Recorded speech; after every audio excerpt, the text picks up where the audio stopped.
Welcome back for another deep dive with us. Today we're diving into uh, something that might make you kind of stop and think for a second. Are there some thoughts that are just better left unsaid? We've got this super interesting podcast discussion from Mind the Gap and their episode called The Power of Silence.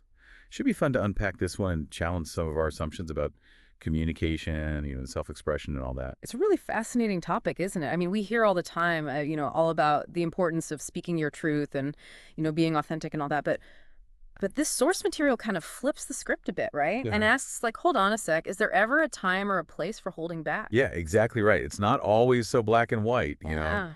Like we sometimes make it out to be. Yeah. So let's do it. Let's explore, the nuances of sharing and withholding, and we'll draw on, some insights from psychology and communication experts, and see if we can maybe develop some sort of framework, for navigating this complex territory together. What do you think? Sounds good to me. Let's dive in. All right. So these hosts of Mind the Gap, Transcript the Truth, and Brian, they kind of come at this from opposite ends of the spectrum. Transcript the Truth is like all about open communication. They believe that sharing our thoughts, even the messy ones, helps build connection and understanding. Yeah, that makes sense. This resonates with a lot of what we hear, these days about vulnerability, right? The idea that letting people see our true selves, flaws, and all can lead to deeper relationships. Exactly.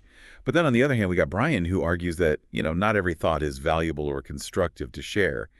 He warns that unfiltered sharing can lead to hurt feelings, misunderstandings, or even damage relationships. Ouch. Yeah, I think we've all been there, put our foot in our mouth or, said something in the heat of the moment that we later regretted. Oh, for sure. Makes you think twice about hitting that send button now Yeah. on that strongly worded email, right? Oh, Brian really emphasizes the importance of thinking about the impact of our words on others before we just, let them fly. And he brings up this idea of, tact, which I think is a key piece of this puzzle. What do you think? absolutely. Tact is about being sensitive to the feelings and perspectives of others. It's about finding ways to communicate honestly without being unnecessarily harsh or hurtful. It's definitely a skill that can take time and practice to develop, but it's essential for building healthy relationships.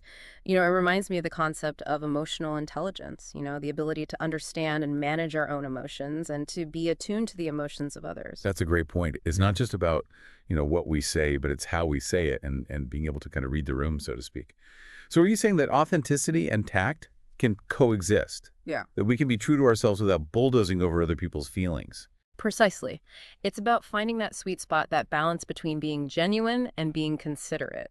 And that actually brings up another really interesting point from the podcast, the idea of catharsis versus oversharing.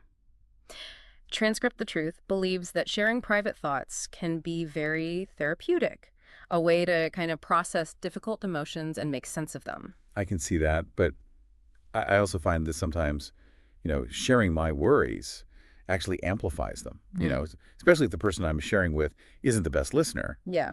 But then Brian suggests that, there are healthier alternatives to always sharing, publicly, like journaling, which he sees as a safe space to kind of get those thoughts out without potentially impacting others. I think what's key here is recognizing that catharsis means different things to different people. For some, it might be talking it out with a friend. For others, it might be writing in a journal or even expressing themselves through art or music. The point is to find a healthy outlet that works for you. And that brings up another important point, context. This discussion about authenticity versus tact brings up a crucial point, context. The decision to share or withhold a thought hinges heavily on the situation and the relationship involved. Let's explore this further. What are your thoughts on this? I think both Transcript the Truth and Brian would agree that context is key. Sharing a sensitive thought with a trusted friend is very different from sharing it on social media, for example. It's about being mindful of the setting the audience and the potential consequences of our words. For instance, think about the difference between confiding in a close friend who, will offer support and understanding versus venting to a casual acquaintance who might not have the capacity or even the desire to hold that emotional space for you. So true. What's appropriate to share with your best friend might not be suitable for a work meeting, and vice versa. It's like each relationship has its own set of unspoken rules about what's okay to share and what's better left unsaid. And to add another layer of complexity, it's not always clear-cut. Sometimes even with our closest friends, we might hesitate before revealing certain thoughts. Exactly, and sometimes those are the thoughts that need to be explored further. Brian's a big fan of journaling. Research shows that expressive writing can help regulate emotions, reduce stress, and even boost your immune system. It's like having a private therapist on call 24/7. Think about those swirling thoughts you might not be ready to share. Jotting them down can provide clarity and relief. Wow, that point about journaling really resonates with me. I've noticed that when I write down what's bothering me, it helps me get some distance from the emotion and see things more objectively. It's like I'm untangling a knot in my mind. I love that analogy. And sometimes, even after journaling, we realize that we do want to share that thought with someone. But the act of writing about it first can help us choose our words more carefully and approach the conversation with greater clarity and intention. Okay, but how do we actually find that sweet spot, Yeah. that balance between complete openness and total silence? Are there any mental cues or questions we can use to guide us in those moments of to share or not to share? That's a brilliant question, and I think the answer lies in recognizing that there's no one size fits all answer. It's about developing self awareness and practicing discernment. So kind of like building a mental muscle for thoughtful communication. I love that analogy. And just like any muscle, it takes time and effort to strengthen. So what are some practical steps we can take to start flexing that muscle? Well, we've touched on a few already. Pausing before speaking, considering our intentions, choosing the right audience. Those are all great starting points. Those are great starting points. Anything else we can add to our mental toolkit? Absolutely.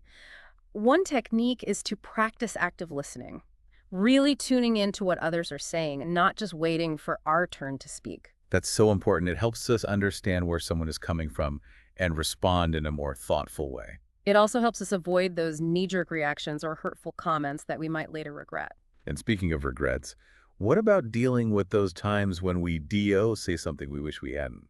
That's where owning our mistakes comes in. If we realize we've hurt someone's feelings or crossed a line, the best thing we can do is apologize sincerely and try to make amends.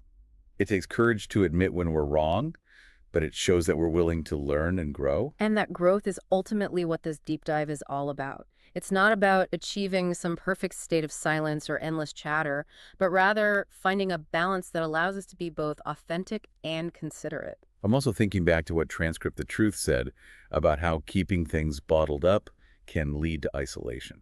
It's definitely a balancing act, isn't it? Silence can be golden, but it can also be a prison. We don't want to swing so far in the direction of caution that we end up shutting down genuine connection. So how do we find that middle ground? How do we know when to open up and when to hold back? That's where asking ourselves some key questions comes in. First, what's my intention in sharing this thought? You mean like, am I seeking validation or trying to start a conversation? Exactly. Or maybe we need to vent, or even just hear ourselves think out loud to clarify things. And if our intention is to connect or seek genuine support, then sharing might be the way to go. But if it's driven by anger or the need to be right, maybe not so much. Right.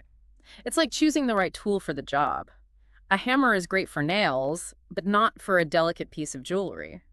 Sometimes silence is the more delicate instrument. It also makes me think about what you said earlier about emotional intelligence, being able to read the room and sense what's appropriate in a given situation. Exactly. And remember, even within those contexts, there are nuances. Mind the Gap made the point that some thoughts are just fleeting. They come and go and don't necessarily need to be voiced. Like that random annoyance you feel when someone cuts you off in traffic. Probably best to just let that one go. Precisely. Holding on to those fleeting thoughts can actually make them bigger than they need to be. We don't need to give them airtime. And sometimes it's not even about sharing with another person. It's about processing those thoughts within ourselves. You're bringing us back to journaling, right? That private space to unpack things without worrying about judgment or consequences. Exactly. And to add to that, talking to a trusted friend or therapist can provide that same safe space, but with the added benefit of feedback and perspective. That reminds me of something you said earlier about the different purposes of sharing. Sometimes we need more than just to vent. We need feedback or perspective. Absolutely. And a supportive listener can help us see things from a different angle, challenge our assumptions, or even just validate what we're feeling. So it's not just about what we share, but WHY and with whom. It's like we're constantly calibrating our internal compass, right? Adjusting our approach based on the situation and our relationships. Exactly. And just like any journey, there will be bumps along the way. But with practice and self-reflection, we can become more skillful navigators of our own thoughts and the impact they have on the world around us. This deep dive has really given me a lot to think about. I'm starting to see how silence can be just as powerful as words, sometimes even more so. But honestly, part of me is still wrestling with this. It's all well and good to talk about intention and discernment, But how do we actually put those ideas into practice in those split-second moments when we have to decide whether to speak up or hold back? That's a great question. And I think a good place to start is by recognizing that it's a process, not a destination.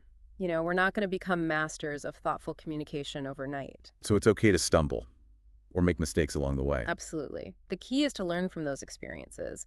If we say something we regret, we can use that as an opportunity to reflect on what went wrong and how we might handle things differently next time. That reminds me of something we talked about earlier, owning our mistakes and apologizing when necessary. Right. It's about being accountable for our words and their impact. And it's also about giving ourselves grace. We're all human and we're all going to mess up sometimes. I think that's such an important point. You know, we can be so hard on ourselves when we don't communicate perfectly. But it's those imperfections that make us human, right? Exactly. And embracing those imperfections is part of authenticity. It's not about pretending to have it all figured out. It's about being real, even when that means admitting we've made a mistake.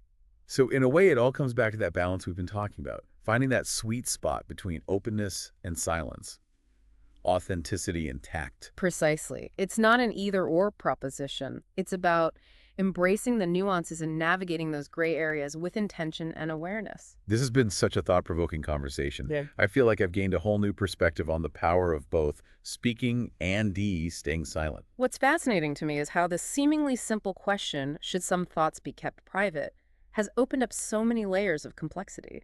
And it's left us with a lot to ponder. I know I'm going to be thinking about this for a while, especially that idea of journaling as a way to process thoughts before sharing them. I'm going to give that a try. I encourage you to. It can be a really powerful tool for self-reflection and growth. And for our listeners who are now wrestling with these ideas about when to speak up and when to hold back, what's the takeaway? What can they do to start putting these insights into action? I'd say start by paying attention to your own communication patterns. Notice those moments when you're tempted to share a thought. Ask yourself those key questions we talked about.